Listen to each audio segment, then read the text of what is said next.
Hormuz ஜலசந்தியில் சிக்கியிருக்கும் 700 எண்ணெய் கப்பல்கள் 1 inch நகர்ந்தா கூட சோலி முடிந்தது.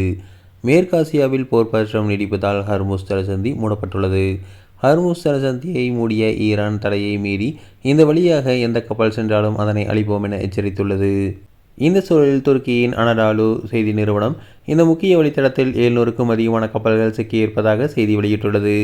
பாரசீக வளைகுடாவின் நுழைவாயிலில் அமைந்துள்ள ஹார்முஸ் ஜலசந்தி மத்திய கிழக்கின் எண்ணெய் மற்றும் திரவமாக்கப்பட்ட இயற்கை எரிவாயு அதாவது எல்என்ஜி உலக சந்தைகளுக்கு கொண்டு செல்வதற்கான முக்கிய வழித்தடமாக உள்ளது.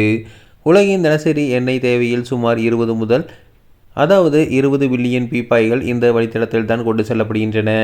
அமெரிக்கா இஸ்ரேல் கூட்டு தாக்குதலுக்கு பிறகு காப்பீடு செலவுகள் உயர்ந்ததால் கப்பல் நிறுவனங்கள் பாதுகாப்பு கருதி இந்த பாதையில் கப்பல்கள் இயக்கத்தை நிறுத்திவிட்டன.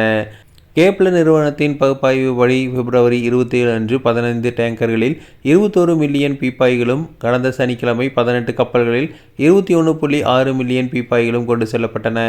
ஆனால் மார்ச் 1 அன்று வெறும் 3 டேங்கர்களில் 2.8 மில்லியன் பீப்பாய்கள் மட்டுமே ஹார்முஸ் ஜலசந்தியை கடந்தன.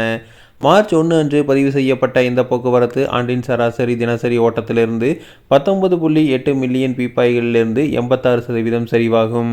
மார்ச் 2 நிலவரப்படி 706 ஈரானிய அல்லாத டேங்கர்கள் ஹர்முஸ் ஜலசந்தியை இருபுறம் காத்திருந்தன.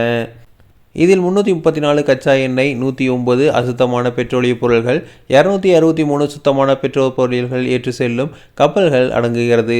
மத்திய கிழக்கு போர் மற்றும் ஹர்முஸ் வழியாக கப்பல் போக்குவரத்து தடங்கள் காரணமாக ஆசிய எண்ணெய் சுத்திகரிப்பு ஆலைகள் இயக்க விகிதங்களை குறைக்க பரிசீலிப்பதாக ப்ளூம்பெர்க் தெரிவித்துள்ளது.